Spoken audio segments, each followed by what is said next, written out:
Entre Lalla Salma et Salma Ben et le roi du Maroc, Mohamed VI, l'amour était authentique au palais de Rabat, discrète depuis 3 ans, bientôt après sa séparation d'avec le roi Mohamed VI, que le magazine Hola a qualifié de divorce en janvier dernier. La mère des deux adolescents, Mouli El Hassan et Lalla Khadija, n'assume plus d'engagement public.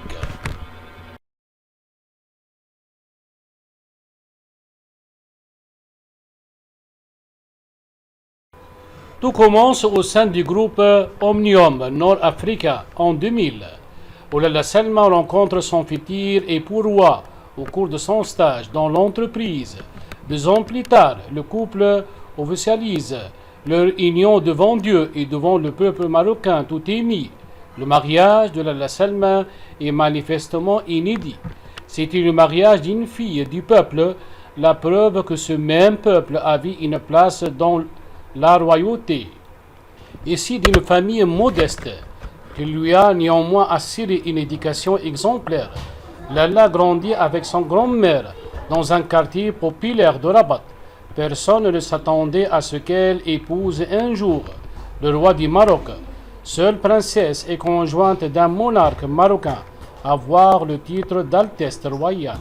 Salma se démarque très tôt par son côté entreprenant et se voit confier par le roi des charges importantes.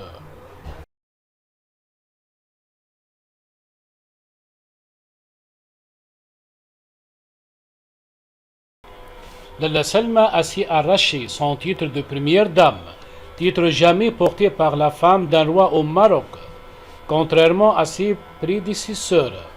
Épouse effacée et tenue à l'écart de la gestion des affaires du royaume, Salma était très active. Lalla Salma, c'est aussi plus qu'une simple princesse. C'est une femme brillante, diplômée en génie informatique.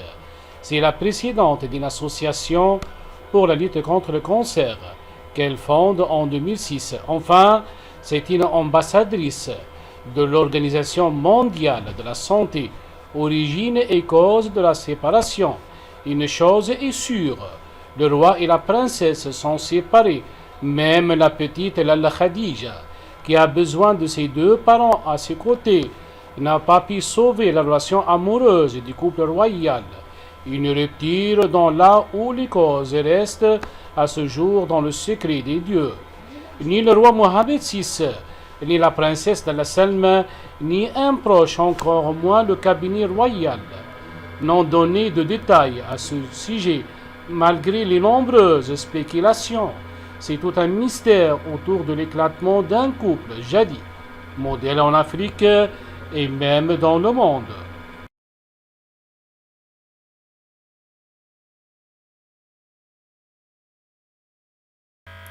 Le cœur de la princesse Lalla Salma est désormais empreint d'amour pour les femmes atteintes de cancer. Dans le cadre de son programme MSD pour l'IMER, le laboratoire pharmaceutique mondial MSD a annoncé récemment la signature d'un nouveau partenariat avec la fondation Lalla Salma pour élaborer un programme d'éducation thérapeutique sur la prévention des cancers féminins et sur l'amélioration de la qualité de vie pendant et après le traitement des cancers, en particulier chez les mères et les futures mères. 3 longues années se sont écoulées depuis le divorce avec Lalla Salma et le roi est resté esselé. Mohamed compte-t-il refaire sa vie et se trouver une nouvelle épouse? Le roi prendra-t-il le risque de trouver des demi-frères aux enfants de Lalla Salma et de facto compromettre les mécanismes de succession jusque-là établis?